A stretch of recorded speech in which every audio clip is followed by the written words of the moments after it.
Today, we're looking at a green ink by Papier Plume Ivy Green. Hi, I'm Adam, and I'm an ink guy. I get inks, test them, and share the results with you. Now, if you like fountain pen ink reviews, I would invite you to subscribe. Also, if you're interested, you can follow me over on Instagram. In order to make sure I have a range of experience with this ink, I do the writing samples. I then put the ink into this Fountain Pen Revolution Himalaya with a flex nib. I wrote with it for a day, then used it to take the notes for this video. In order to standardize some of the writing sample, I always use Clairfontaine, Tomoe River, and Rhodia paper. Now, more papers are tested, and they'll show up a bit later. Now, let's look at the writing sample. I picked this ink up in sample form, so it came in a vial like this. And to keep my writing samples consistent, I use a Jinhao 159 with a Goulet 1.1 stub, a Jinhao X450 with a Goulet medium, and a Jinhao X750 with a Goulet extra fine. Let's take a look at the Clairfontaine.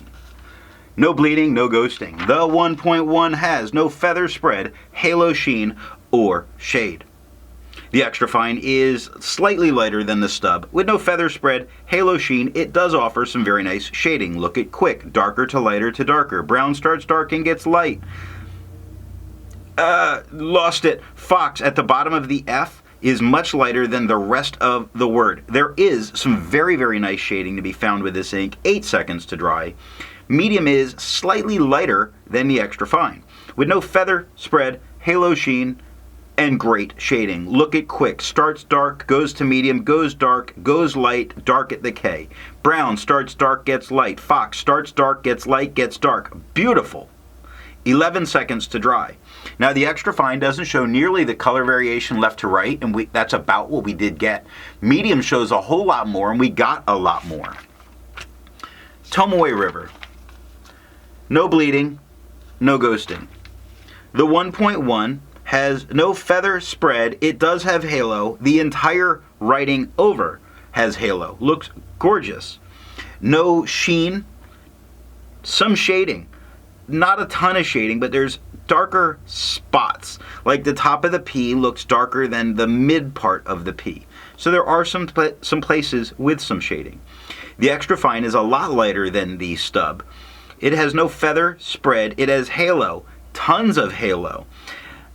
No sheen, and it has really good shading. Now the halo and the shading tend to come together. So where the K is darker than what's next to it on quick, the K has halo, the C does not.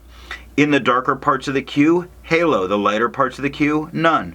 Brown starts dark and gets light, has halo, loses it. 11 seconds to dry. Looks great on this paper.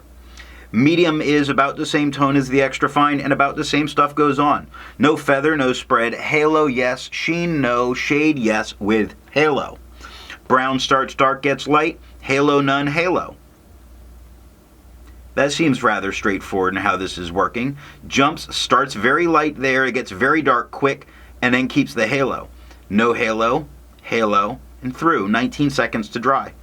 Scrubby for both. Don't show a lot of color variation. They do show better on camera, left to right with the medium, not so much with the extra fine, but it is in the writing, and it does come with the added benefit of halo. Rhodia.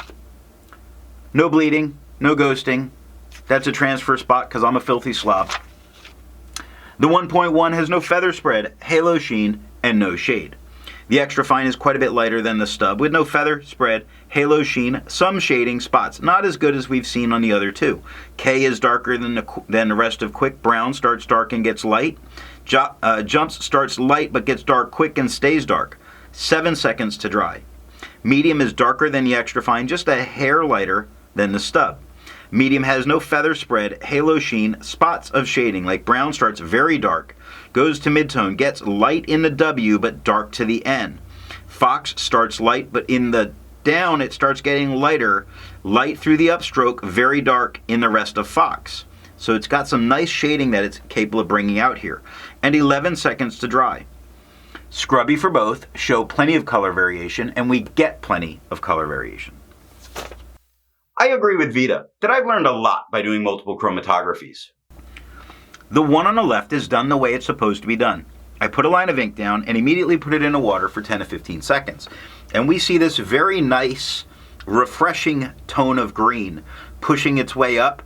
It's definitely running from the water and not showing any kind of resistance there, but we get this bright blue across the top. Very bright blue, but not a highlighter bright. The one on the right, I let dry for 10 minutes before I dunk it into water. And if I didn't mark my two filter papers, I wouldn't be able to tell the difference between the two of them. Resistance tests are done to see how well this ink can be expected to perform on the page, and more importantly, how hard it might be to clean from your pen. I let the smear dry for 3 days before testing it. Looking at the highlighter, I'm surprised it performed so well based on the chromatography, but it did perform very well, which makes me feel okay using it as a note taker if I have to go back and highlight. Strangely, water is lifting all the darkest tones, but a lot is left there. I'm surprised by how much is left there. I really was hoping to see more of it go away, but it didn't happen. You might need to give it more than just the 30 seconds of the water sitting. I would hope that the water will do it. But if it doesn't, Pen Flush does completely remove this from the page. We're starting to see a lot of the white of the paper coming through. So Pen Flush is all you should need, and the 1/3 bleach solution, even though you don't need it, does completely obliterate it. I test for viscosity or flow using a thing called a tilt test. I will link how I do that, the video of it, down below or up in the cards. I also then put it onto a standard distribution so it's more easily seen with all of the inks that I've tested. Now, for the inks I've tested, I've found an average viscosity of 2.5, with the realm of normal being from 2.1 to 2.9. Papier Plume's Ivory Green has a viscosity of 1.64. making this a very wet ink. Very wet. To find my average dry times, I use my writing samples done on Clairfontaine, Tomoe River, and Rhodia paper. I average those. Now for the inks I've tested, I have found an average dry time of 17 seconds, with the realm of normal being from 13 to 21 seconds. Papier Plume's Ivory Green has an average dry time of 11 seconds, so despite being very wet, its dry time is fast. Instead of finding inks that look like Papier Plume's Ivory Green, I would prefer to find an ink that complements its color on the page. Now I like putting orange with green. I chose Krishna's Orange because I wanted orange, and it's named Orange. The second writing sample is done on TWSBI, Leuchtturm 1917, and 28-pound copy paper. Here we're looking at TWSBI notebook paper. We get no bleeding and no ghosting. The 1.1 has no feather spread, halo sheen, and no shade. Now the extra fine is quite a bit lighter than the stub, with no feather spread, halo sheen, but some very nice shading, and I don't always get nice shading on TWSBI. Brown starts dark and gets light. Quick starts light and gets dark. The starts light and gets dark. Fox starts light and gets dark. Beautiful, 7 seconds to dry. Medium is about the same tone as the extra fine, with no feather spread, halo sheen, and still some very nice shading, like brown starts dark and gets light. Quick goes from dark to light to dark. Nice. 9 seconds to dry. Now the scrubby of the extra fine, far left to far right, you do see color variation. The medium you see even more, but we get plenty of color variation in the writing samples themselves. Leuchtturm 1917 paper. No bleeding, no ghosting. The 1.1 has no feather spread, halo sheen, or shade. The extra fine is quite a bit lighter than the stub, with no feather spread, halo sheen, no shade, 5 seconds to dry.